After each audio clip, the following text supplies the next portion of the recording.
let's see if we can do something with this. Hi everyone. So we got a bunch of rain yesterday. Holy cripes. We haven't had one of these in a while. Zowie. Whoa. It is really blowing and raining. Holy smokes. We need some rain though. It is so dry here. I knew this was coming. All day you could see it coming. Whew. I know I shut the garage, so we're good. That's a lot of water coming down. It was really coming down and it was blowing this way, you know, west to east. And when that happens, sometimes my cabinets can have a little bit of water intrusion. And this one got a little bit of water in the bottom. I mean, it's not wet. Well, it is wet. It's not like a puddle. All of these cabinets have a drain hole in them, and then they have a channel that runs along the bottom of them, and it spits out the water that might have gotten in the cabinet on out one end of that channel. So it's an odd setup. It's basically a piece of L bracket that's been welded along the bottom of the cabinet. One end is sealed. In this case, that end is sealed. And then this end is open. So the water that drips through the hole will run this way and come out the open end of that L channel that's been welded along the bottom. Kind of odd.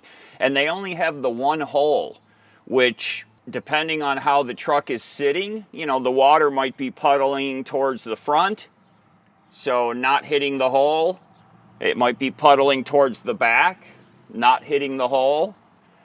But I guess at some point, you know, through driving and all that, the water is going to slosh back and forth if there's that much of it, and it will drip out that hole, run out the channel. And I can see a drip puddle right back here, which is where the water has come out of this cabinet, run down the channel, and is dripping on the driveway. It's just a little bit. So because I knew that this cabinet is susceptible to horizontal rain, I came out here and opened it up and unpacked because I could see some moisture down in there. And there is a little bit. I'm not concerned about it. The thing that concerns me is how much stuff I had jammed, because this is kind of a junk cabinet, to be honest with you. I shouldn't say junk. It's just where a lot of oddball stuff goes. My shovel, my rake, an extra extension cord, road triangles, 6-ton bottle jack, a Crankum come along, a lug wrench, some of Lefty's. This is a bag of Lefty's toys, toe strap, wheel chucks, my leveling block, bungee can, the hold downs for the motorcycle, for the bike carrier, the bike locks. So some of the stuff, my little fold out table. So all of this stuff, some of it used pretty regularly, others not really. But it all gets put into this cabinet. It's amazing because there's also a spare tire in there. And I've battled with myself, also a set of jumper cables, didn't mention those. I've battled with myself, should I carry a spare tire? Takes up a lot of space, weight. On this vehicle, 6 wheels, you kind of always have a spare. You know, you could make it to the next rest stop or exit, take one of the back wheels off if you have a front flat, and put the wheel up there on the front and make it back on 3 wheels in the back. So it kind of, a spare tire isn't as emergency as it would be on a 4-wheeled vehicle. And I've never, I don't want to jinx it, but, you know, obviously we've never had a flat. We did have a leak one time, and it was the valve stem. And it was noticed when we were sitting still. This was our first year on the road. The the wheels, they had rubber valve stems, some of them. Some had steel valve stems or brass, whatever they are made out of. But some of them had rubber, which are not supposed to be on these heavy-duty vehicles. And the rubber valve stem had started to leak, and I noticed it. We were at a gas station, and in the morning, just standing there kind of talking, and I looked and I said, does that tire look low?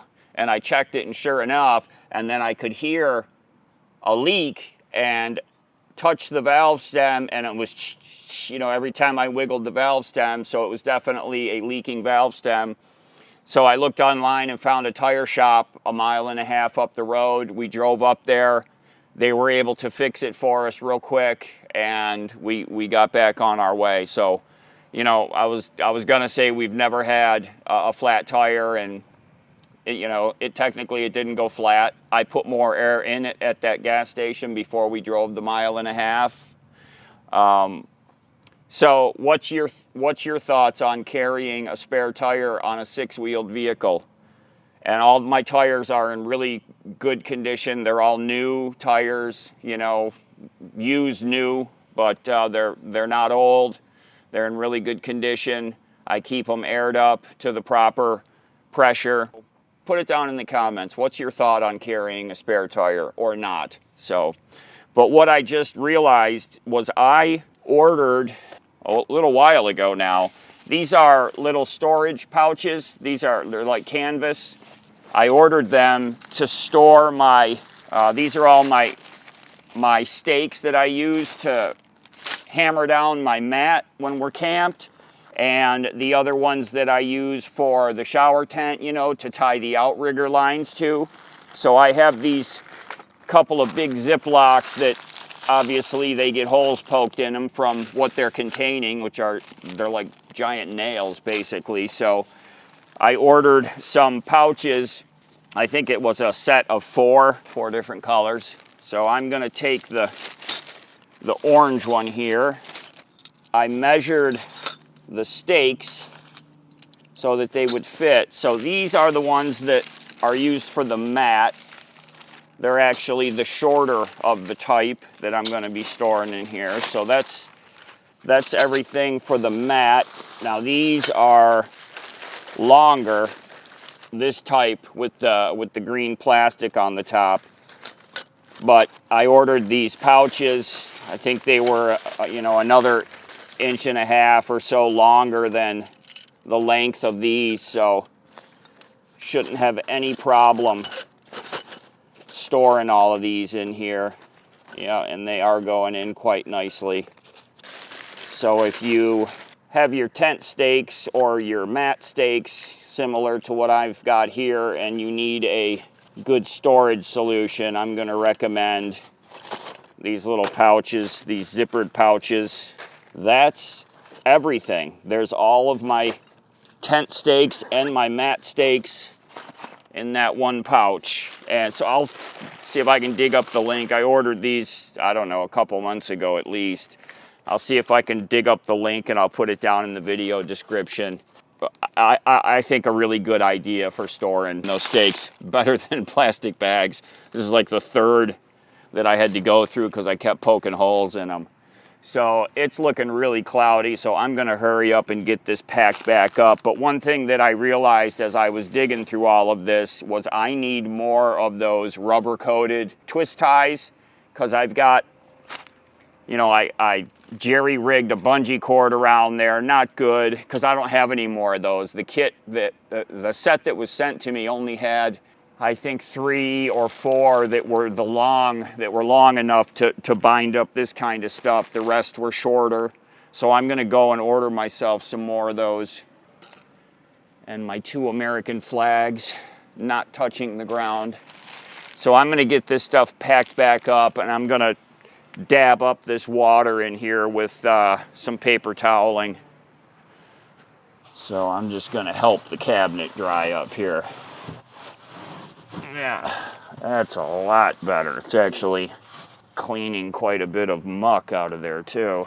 Yeah, it's amazing how much stuff I can get packed in here. I don't know if I'm going to continue to carry these. I don't really need them. You know, I have the the Gulu booster pack. We've got all kinds of solutions we don't need to carry. That's kind of old school. Some of this stuff I just wedge behind the tire, like these triangles, these safety triangles. Definitely, those came from Howard. So I'm more than happy to carry those along with us forever. 6-ton bottle jack. A bag of ball end bungees. I've been carrying these for years. Every once in a while somebody needs one and I'm like, I got those. So I just kind of stick these hardly used items in the back here and just know that they're there in case I ever need them or somebody else needs to borrow them. And then the things that I use more frequently get packed towards the front. I need to come up with a better place to carry these. Yeah, I'm gonna leave those out. I'm not gonna wedge them in there. I want to come up with someplace better. Actually, right over here. Because this goes right there. That's the shower tent. And it fits in there like it was made for it. Okay, I'm gonna put these in the garage for now. Need to come up with a better storage. I have an idea.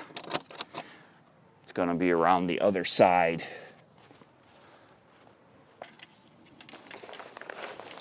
Okay, I think we're done back here for now.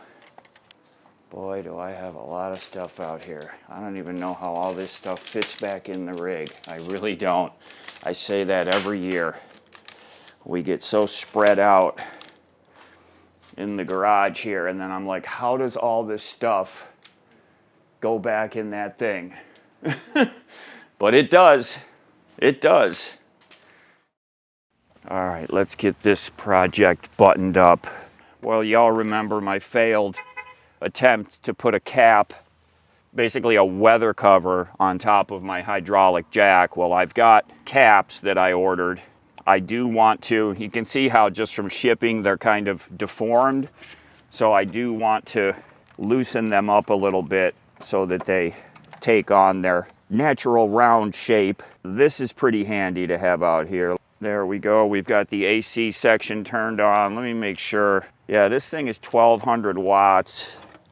I don't want that heat blowing on my hands, so I'm just gonna give them a light heating up here. I'm not doing too much. Oh yeah, so I just saw it reshape itself. Now let's get down here.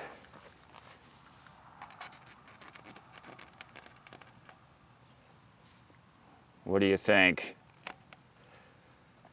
Way better. So what I did, the other ones were 1.75 inches ID. These are 2-inch ID. So I went up by 1/4 of an inch. So what we're using to power the heat gun, by the way, this is the Bluetti Elite 200 V2. So this thing powered that 1200 watt heat gun without a problem. I'm gonna turn her back off because we're done with it for now. And let's go ahead and finish up the project here. So doesn't this look like a can of spray paint sitting on here? It's exactly what it reminds me of. But that slid right on there. I didn't have to do any forcing. I ordered 2 of these. I have a spare. I've got that same hose clamp that we used last time. So let me go ahead and get this hose clamp put on here. Yeah, this one went on tremendously easier. So I really can't see us having a problem with this, but I think I said that last time, maybe verbatim. I said the same thing. Let me just spin this around a little bit so it's not in the way of the mechanism. All right, so let's go ahead, see if we can't tighten that up a little bit. You know, there's really no pressure, again, trying to pop this cap off. The only problem we're gonna have is, you saw what happened last time, it split just from heating and cooling that one night that it sat out here. I'd be really surprised if this one does that, because it slid right on. So let's see what we got. Yeah, doesn't it look like a can of spray paint? That looks absolutely perfect. All right. So we're gonna leave that on there. And again, the Bluetti Elite 200 V2 helped us get through that silently and without a big long extension cord. Okay. All right, we are gonna first mop the sweat off of me.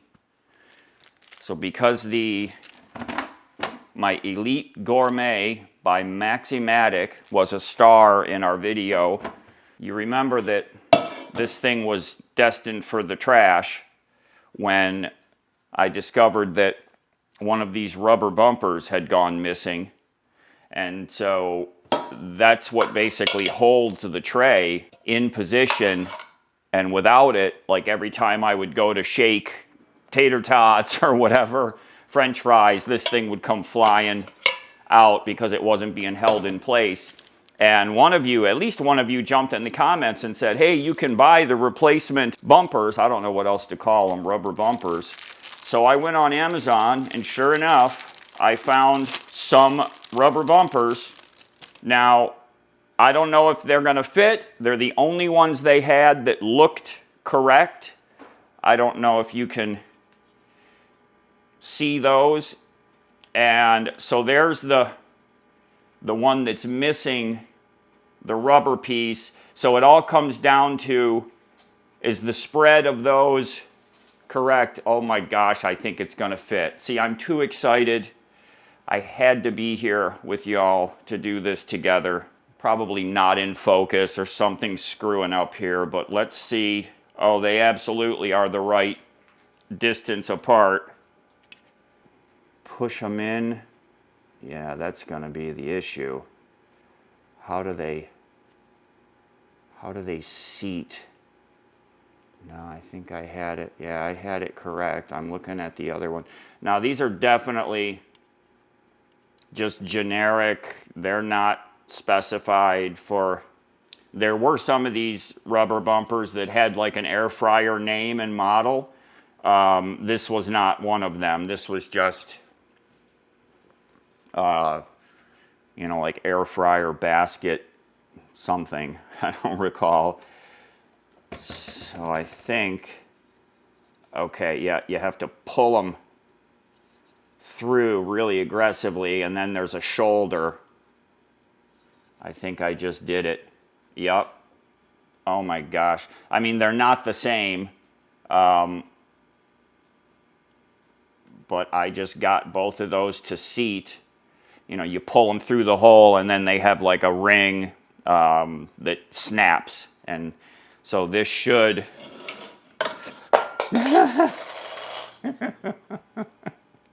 I'm so excited. All right, let's see. Oh, yeah. Oh, perfect. Look at this. Oh, my gosh. See, you guys are so awesome. Whoever threw that comment in that video 6 or 8 months ago, thank you. I never would have thought that I could go get replacement rubber bumpers for my Elite Gourmet. You know, inexpensive. I don't want to say cheap, but, you know, I've had this thing for years. Household use only. Oh no, I guess I have to stop using it in the rig. Do not immerse in liquid. Made in our favorite country of manufacture. Elite Gourmet is the brand. It's, you know, it's about as inexpensive as they come. You know, it's a dial for temperature. There's no digital. There's a red light for when it's cycling its heating element. You know, sometimes when it reaches 300 degrees, let's say, the heating element shuts off, so the red light goes out, and at that point it's just blowing hot air. Then a little while later, the red light, the heating element comes back on. So So 1,000-watt air fryer like this, it doesn't use 1,000 watts 100% of the time. It cycles on and off. You know, it's always blowing the fan, but when only the fan is running, it's a very minimal power draw, like 35 watts or something like that. And then when the heating element kicks back on, obviously that's when you see, you know, I think this one runs at like 975 watts. So we have just fixed this, and this was a pack of 4. It took almost 3 months to get these. The first order, something happened when they were coming through customs, went FUBAR, and I got a refund, $2.15. So it wasn't like it was the money, I just wanted the thing. So I had to reorder them, and they took a long time. They were coming directly off of the injection molding machine right over there in China. I am so happy about this, I'm making stupid jokes. So that is, I'm gonna call that fixed, and we'll just see how long they last. I have 4, these are getting stored exactly. I know where they're going. These are going with us in the rig. Thank you again to whoever came up with the idea and shared that in a comment. You guys do some great things for me, and this is one of them, this kind of stuff. Because I only know what I know, and I did not know that you could buy rubber bumpers for your Elite Gourmet. I did not know that. Are you excited?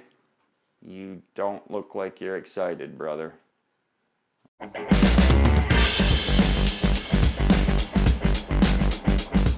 You saw the convenience of how this Bluetti Elite 200 V2 was able to power my heat gun out there. So convenience, a lot of power output. So just how much power can you get out of a device like this, a 53-pound power station? That's the first part of this video. The second part is, how are you going to recharge it? Well, Bluetti has the Charger 1 that connects up to your vehicle and charges your power station, whether it's this power station or any other out there on the market. So we're going to answer both of those questions right now. So what we have here is the Bluetti Elite 200 V2. This has 2,600 watts of output with a peak of 3,900 watts and 2,073 watt hours. And we all know that's how strong the battery is, the watt hours. You can power up to 9 devices simultaneously, and you can get charged up to 80% using Turbo Boost in just 1.1 hours. It has a Wi-Fi or Bluetooth app that you can use to monitor the function of the device, and the advanced BMS monitors the health in real time. And this does have one of my favorite features, a UPS with a 15 millisecond switch over time. So if you have a power outage and you're plugged into this device, it'll switch right over and keep your device running like it doesn't even know there's a power outage. And you can get over 6,000 charge cycles out of this device because of the way that it's constructed. They use automotive grade cells and a very robust safety system to keep this thing running perfect. So even though we're not out on the road camping right now, I'm going to give you a look at this thing running the typical equipment that we use when we are out camped. So first we're going to power the Bluetti up. So then we're going to turn on the AC side. And there it goes. It's powering that kettle. That's 1,500 watts. And it'll run that 1,500 watts. It's calculating 1.3 hours.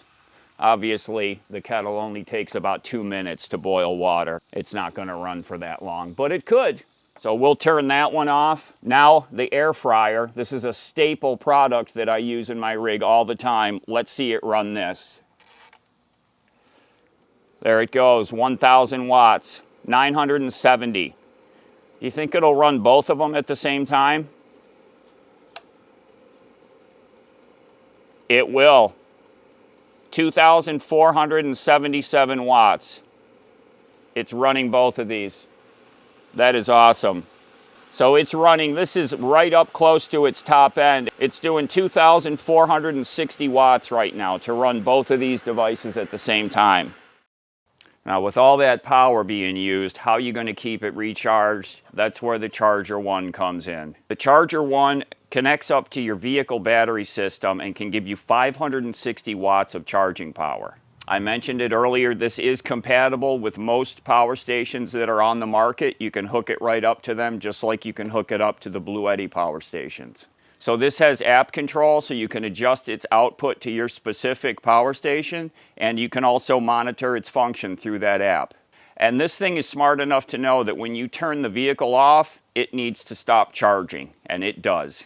It has multiple safety features built into it: reverse polarity protection, short circuit protection, overheating protection, and it comes with a 2-year warranty. So this comes with all the cables that you're going to need to hook it up. The power input cable that you connect to your vehicle battery has an inline 60 amp circuit breaker, so that's your power input. And then for the power output, it has your standard MC4 connection, so you can plug it into your adapter that most power stations come with. So I've had one of these wired into my truck. Let me show you the clip when I did that and how simple it was. Now we're going to get that thing charged back up using the Charger One. The Charger One will charge your Bluetti 6 times faster than regular 12-volt chargers, and it's compatible with 95% of other power stations on the market. Ready to hook up to the battery. Good. Start the truck.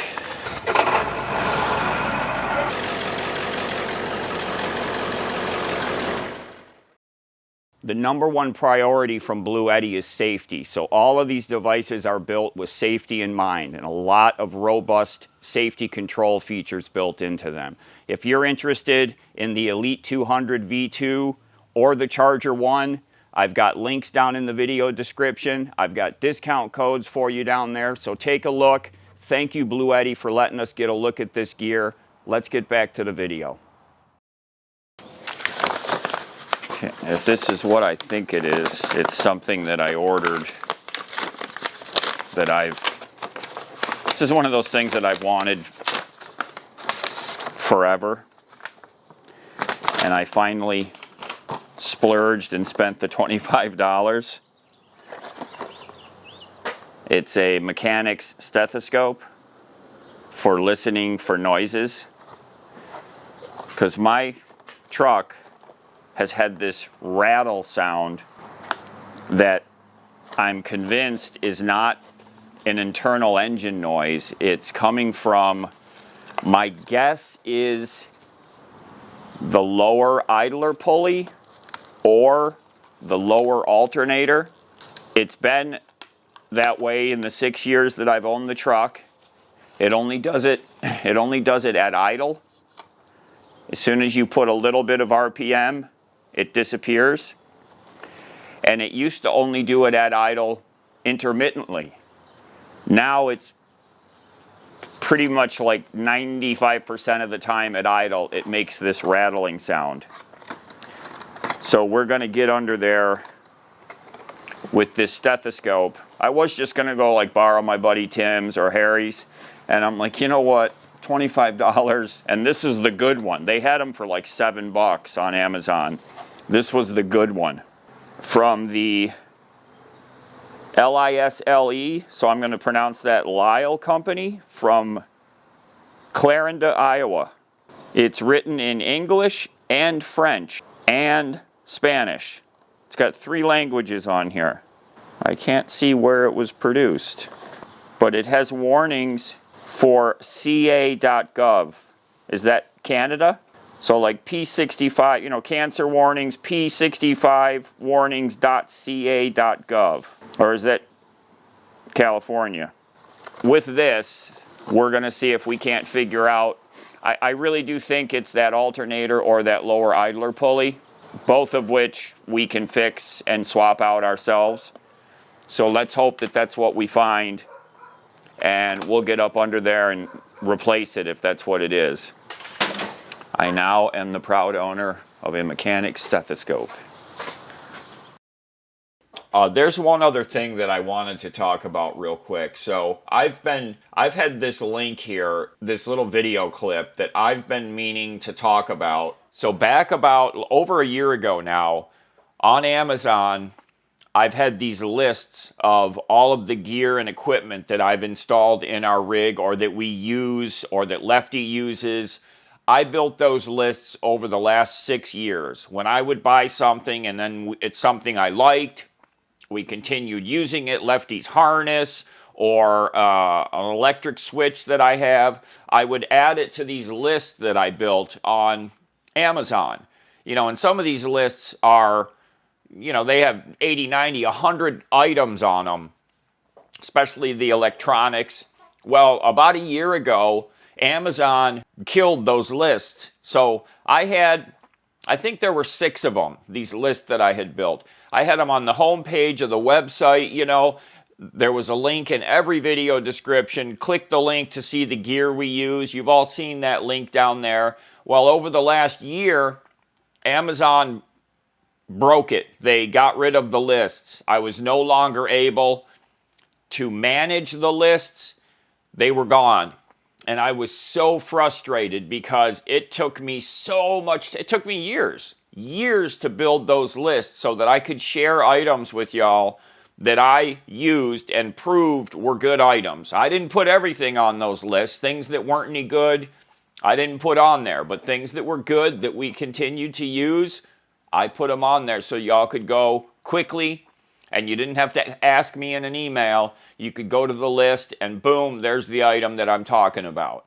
Well, recently the lists have come back. Now, they're not the same as they used to be. They used to be called idea lists. And this is very like deep in the weeds here, but over this last year as they were broken and I was no longer able to share them with you, I could still see the lists if I went into my desktop version of Amazon on the laptop. But if I went on my phone, they weren't there anymore. So it was like they were there, but they weren't there. And if you clicked my link that used to take you to the lists, you'd get one of those pages that says, uh-oh, something went wrong. And it's got the dog on there.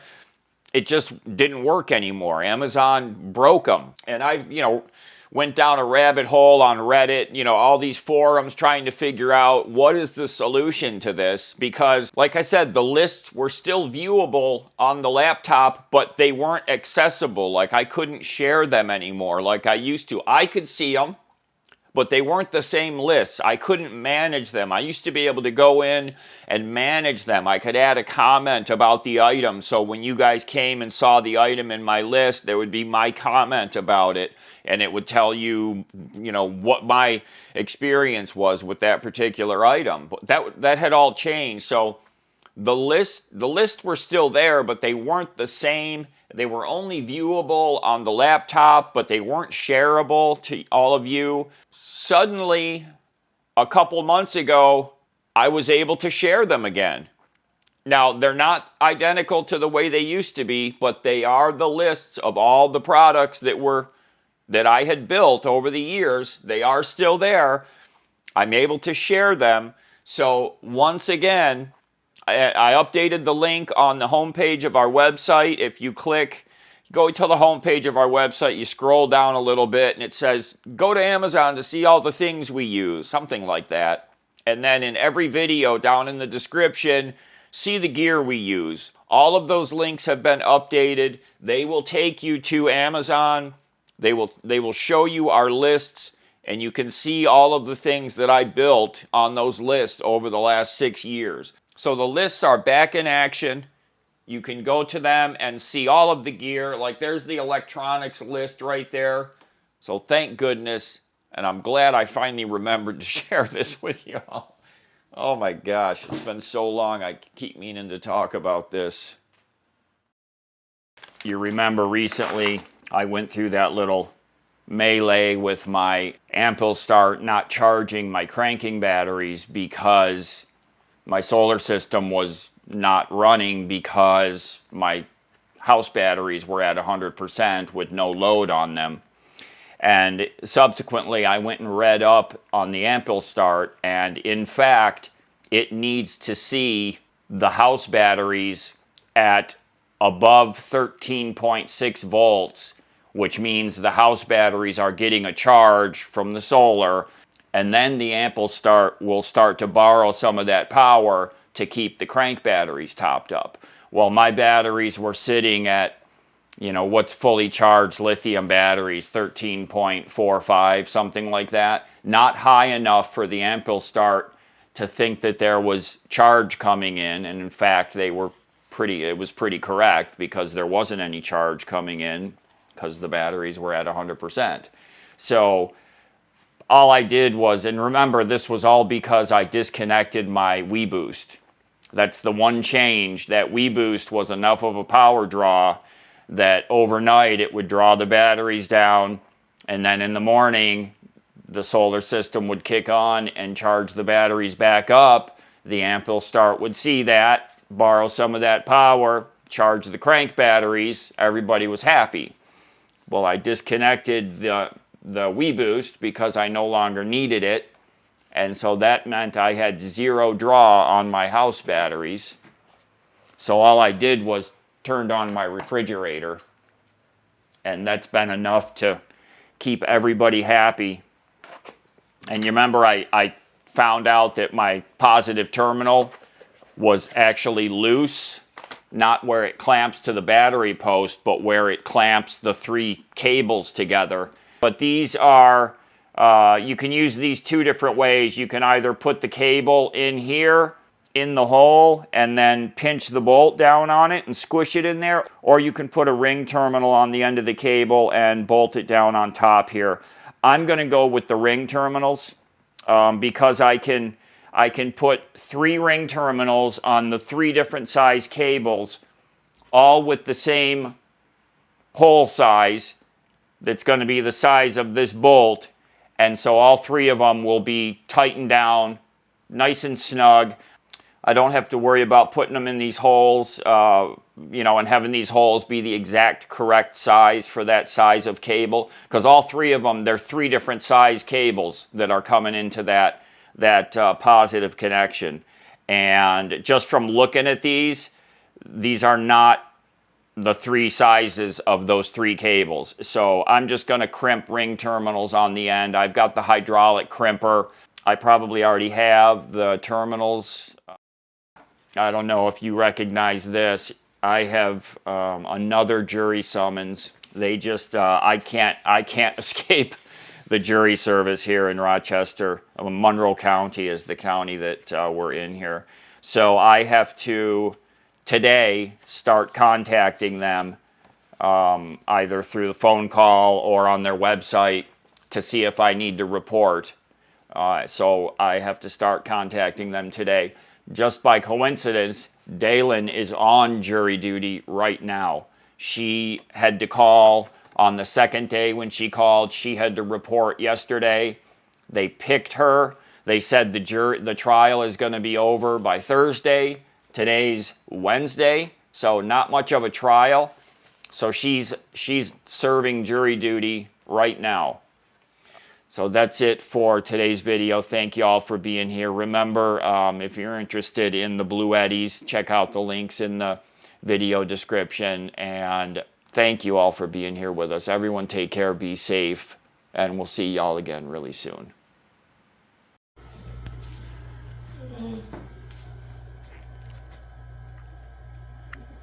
Hello. What you doing? Huh?